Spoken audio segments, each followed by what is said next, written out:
సంపూర్ణ కార్తీక మహాపురాణము 4వ రోజు పారాయణము. సప్తమ అధ్యాయము. ఓ జనక రాజేంద్ర, కల్మషగ్నమైన కార్తీక మహత్యంలో పుష్పార్చన దీప విధానాలను చెబుతాను విను.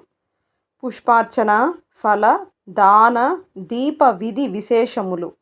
ఈ కార్తీక మాసంలో కమలనాభుడైన శ్రీహరిని కమలాలచే పూజించటం వలన కమలాసని అయిన లక్ష్మీదేవి ఆ భక్తుల ఇండ్ల స్థిర నివాసము ఏర్పరుచుకుంటుంది. తులసీ దళాలతో గాని, జాజి పువ్వులతో గాని, మారేడు దళాలతో గాని పూజించేవారు తిరిగి ఈ భూమిపై జన్మించరు. ఎవరైతే ఈ కార్తీకములో భక్తియుతులై పండ్లను దానం చేస్తారో వారి పాపాలు సూర్యోదయానికి చీకటి వల్లే చెదిరిపోతాయి. ఉసిరి చెట్టు క్రింద విష్ణువును ఉసిరికాయలతో పూజించే వారిని తేరి చూడడానికి యమునికి కూడా శక్తి చాలదు. కార్తీకంలో ఎవరైతే సాలగ్రామాన్ని తులసీ దళాలతో పూజిస్తారో వారికి మించిన ధన్యులెవరు ఉండరనడం అతిశయోక్తి కాదు. బ్రాహ్మణ సమేతులై ఉసిరి చెట్టు ఉన్న తోటలో వనభోజనమును చేసేవారు మహాపాతకాలు సైతం మట్టి గలిసిపోతాయి.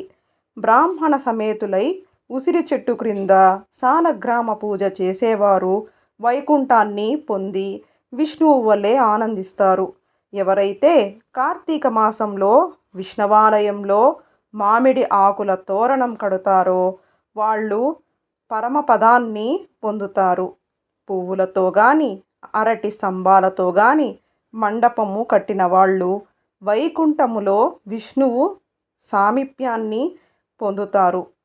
ఒక్కసారైనా శ్రీహరికి సాష్టాంగ దండ ప్రణామమును చేసిన వాళ్ళు అశ్వమేధ పుణ్యవంతులు అవుతారు. విష్ణువునకు ఎదురుగా జప హోమ దేవతార్చనలు చేసేవాళ్ళు పితరులతో సహా వైకుంఠానికి వెళ్ళి సుఖిస్తారు.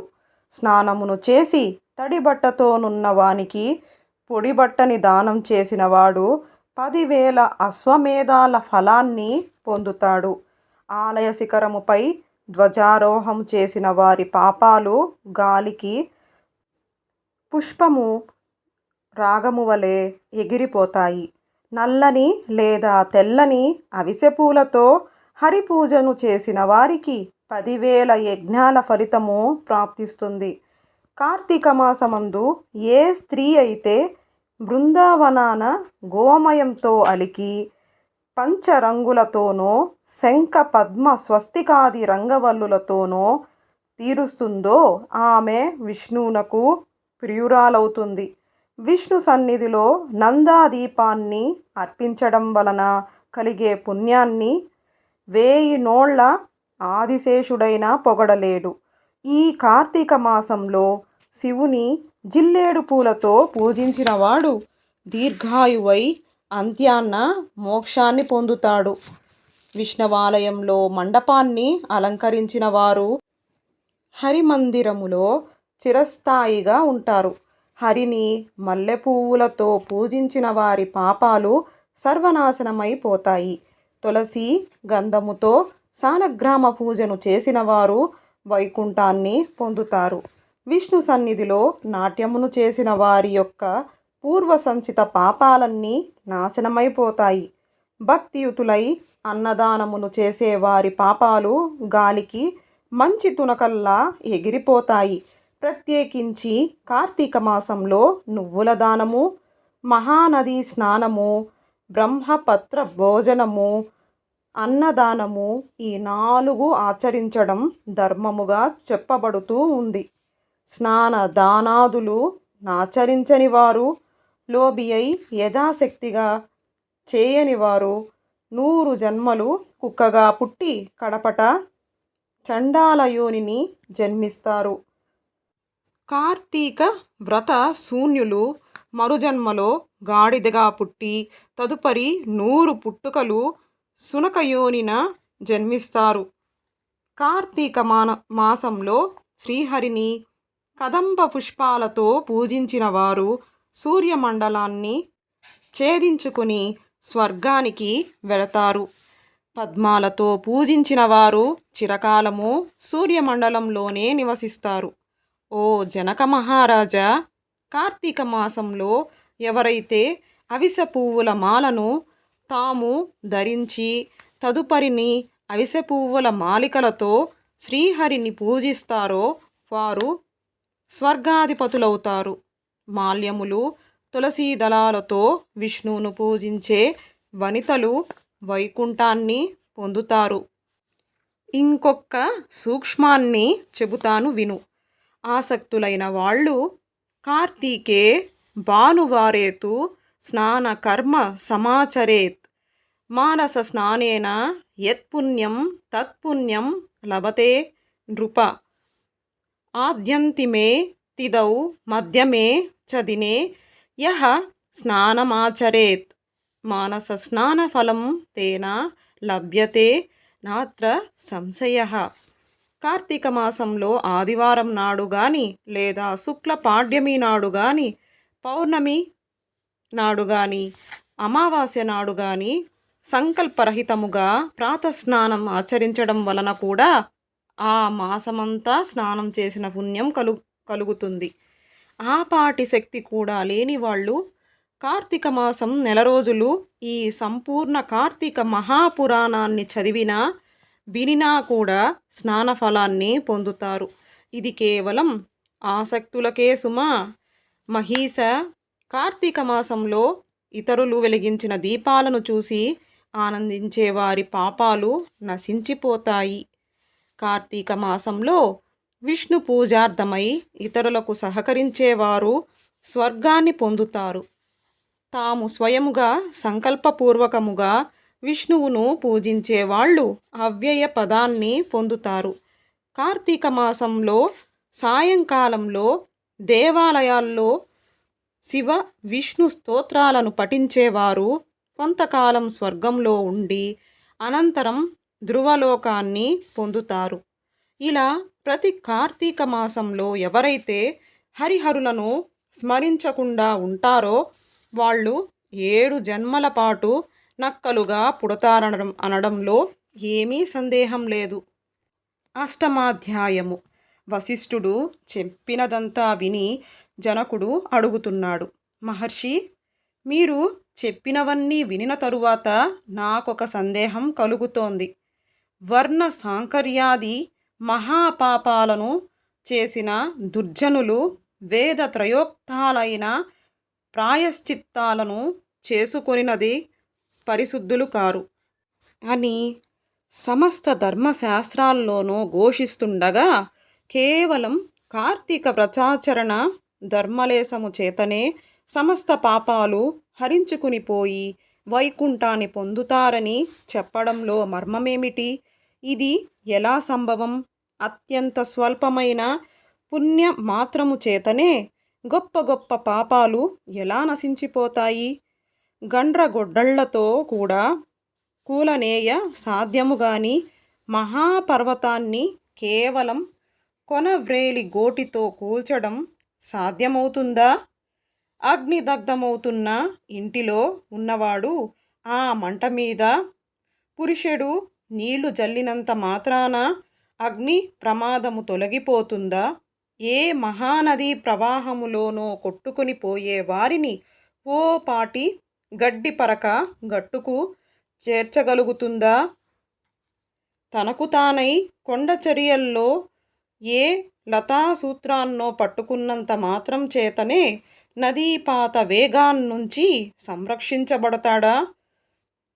వశిష్ఠ, ఈ విధమైన దృష్టాంతాల రీత్యా మహాపాపులైన వాళ్ళు సహితం అతి స్వల్ప కార్యమైన కార్తీక వ్రతాచరణము వలన పాపరహితులు పుణ్యాత్ములు ఎలా అవుతారు?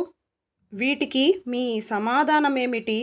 జనకుడి ప్రశ్నకు జ్ఞానహాసమును చేస్తూ ఇలా చెప్పసాగాడు వశిష్ఠుడు. జనకుని ప్రశ్నలకు వశిష్ఠుని జవాబు. వశిష్ఠ ఉవాచ, మంచి విమర్శే చేశావు మహారాజా, చెబుతాను విను. ధర్మాన్ని సూక్ష్మముగా చిందించాలే గాని సు స్థూల రూపాన్ని మాత్రమే ఆలోచించకూడదు. అదీగాక వేదశాస్త్ర పురాణాలన్నీ కూడా అనేక ధర్మ సూక్ష్మాలను మనకందిస్తున్నాయి. ఆయా ధర్మ సూత్రాల వలన కొన్ని పర్యాయాల్లో గొప్ప గొప్ప పుణ్యాలు స్వల్పమైనవిగాను, స్వల్ప పుణ్యాలు గొప్పవిగాను పరిణమిస్తుంటాయి. ధర్మాలన్నీ గుణత్రయములో కూడుకుని స్వల్ప అల్పతలను సిద్ధింపచేసుకుంటాయి. మూల ప్రకృతి అయిన మహామాయ కారణంగా సత్వర జస్త మనస్సులనే మూడు గుణాలు కూడా ఏర్పడ్డాయి. వీటిలో సత్వగుణ ప్రధానమైనవి. ధర్మ సూక్ష్మాలు, కర్మకాండ, తపస్సు, ప్రాయశ్చిత్తాలన్నీ కూడా రజోగుణం వలన ఏర్పడ్డాయి. తర్కము, దైవేతర చింతనతో సాగించే దైవీయ కృత్యాలు, ఆచరించే దాన ధర్మాలు ఇవన్నీ కూడా ధర్మము యొక్క స్థూల స్వరూపాలు. ఇవి తమోగుణము వలన ఏర్పడతాయి. వీటిల్లో సత్వగుణ ప్రధానముగా ఆచరించే ధర్మాలు స్వల్పముగా తోచినప్పటికీ దేశకాల యోగ్యతలు వలన విశేష ఫలితాలను ఇస్తాయి. దేశము అంటే పుణ్యక్షేత్రం, కాలము అంటే పుణ్యకాలం, యోగ్యత అంటే పాత్రత. బ్రహ్మజ్ఞత కలవాళ్ళు ఈ మూడింటిని చింతించకుండా చేసే సర్వధర్మాలు తామసాలు. వీటి వలన పాపాలు నశించవు. కాబట్టి దేశకాల యోగ్యతలను విచారించి చేసేవే సత్యధర్మాలు. వీటిలో కొన్ని సమకూడి కొన్ని సమకూడక జరిపేవి రజోగుణ ధర్మాలను వేరే చెప్పన అవసరం లేదు కదా. జనకరాజా, అన్నిటికీ కర్మమే మూలము. ఎవరి కర్మను బట్టి వారికి ఫలితాలుంటాయి. అయినప్పటికీ మనిషికి జ్ఞానము అనేది ఉన్నందువలన ఆచరించే ధర్మాలను పై మూడింటితో పోల్చుకొని ప్రయత్నపూర్వకంగానైనా ఆచరించాలి. ఈ విధంగా మూడు కలిసి వచ్చినప్పుడు ఆచరించిన ధర్మము అక్షయ ఫలితాన్ని ఇస్తుంది. రాజా, పర్వతమంతా ఎత్తు కట్టెలను పేర్చి వాటి మధ్య గురువింద గింజంత అగ్నికణాన్ని ఉంచితే ఆ అగ్నికణము ఆ కట్టెలను ఎలా కాల్చవేయగలుగుతుందో, సువిశాలమైన నట్టింట పెట్టిన నలుసంత దీపము ఆ ఇంటి చీకట్లను ఎలా తొలగిస్తుందో, గుండిగెడు మురికి నీళ్లను ఒక్క ఇండుపగింజ ఎలా శుభ్రపరుస్తుందో, అదేవిధంగా తెలిసి గాని తెలియక గాని పుణ్యకాలములో పుణ్యక్షేత్రంలో పుణ్యమూర్తుల వలన ఆచరించే ధర్మము అనంత పాపాలను దగ్ధం చేసి మోక్షానికి మార్గాన్ని వేస్తుంది. ఇందుకు ఉదాహరణగా ఒక కథ చెబుతాను, విను. అజోమిలోపాఖ్యానము. బహుకాలం పూర్వం కన్యకుబ్జ క్షేత్రవాసి స్థారక నామధేయుడు అయిన సత్వనిష్ఠుడనే బ్రాహ్మణునికి అజామిలుడనే కుమారుడు ఉండేవాడు. వాడు పరమ దురాచారుడు, దాసీ సాంగత్యపరుడు, హింసాప్రియుడుగా ఉండేవాడు.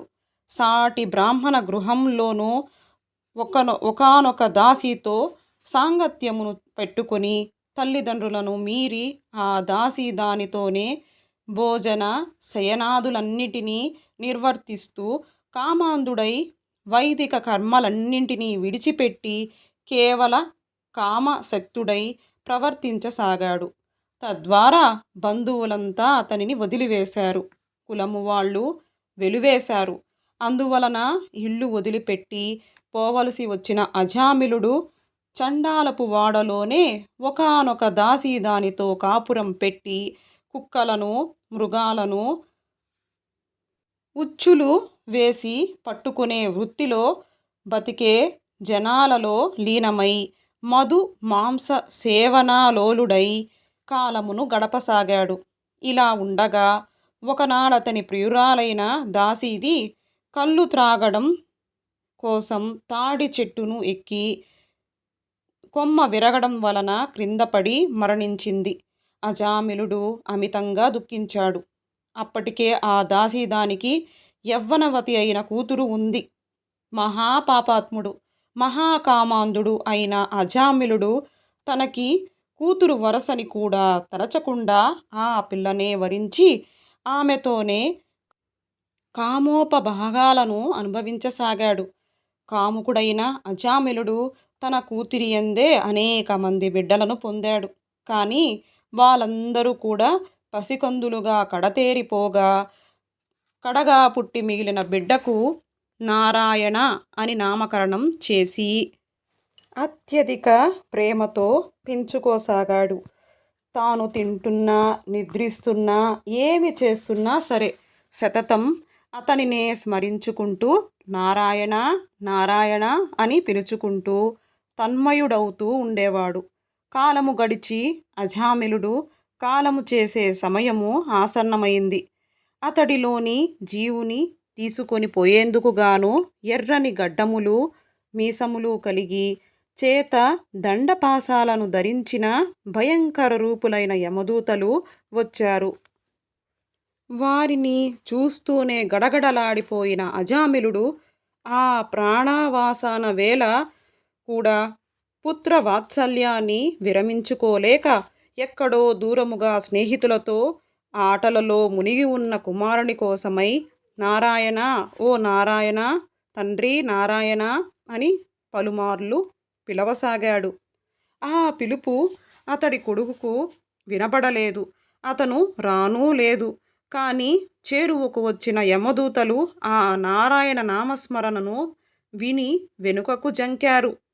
అదే సమయంలో అక్కడ ఆవిష్కృతులైన విష్ణుదూతలు, ఓ యమదూతలారా, అడ్డు తొలగండి, ఇతడు మాచే తీసుకొని పోబడదగినవాడు, మీరు తీసుకుని వెళ్ళదగినవాడు కాదు అని హెచ్చరించారు.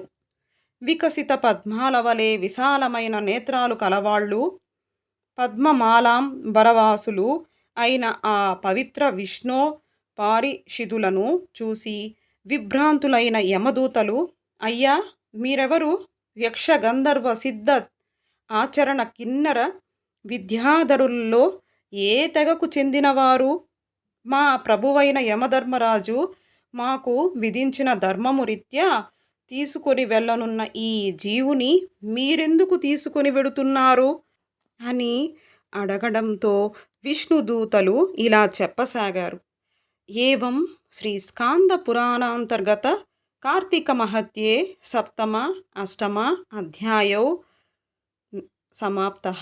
4వ రోజు పారాయణ సమాప్తము. ఓం నమః శివాయ. ఓం నమో నారాయణాయ.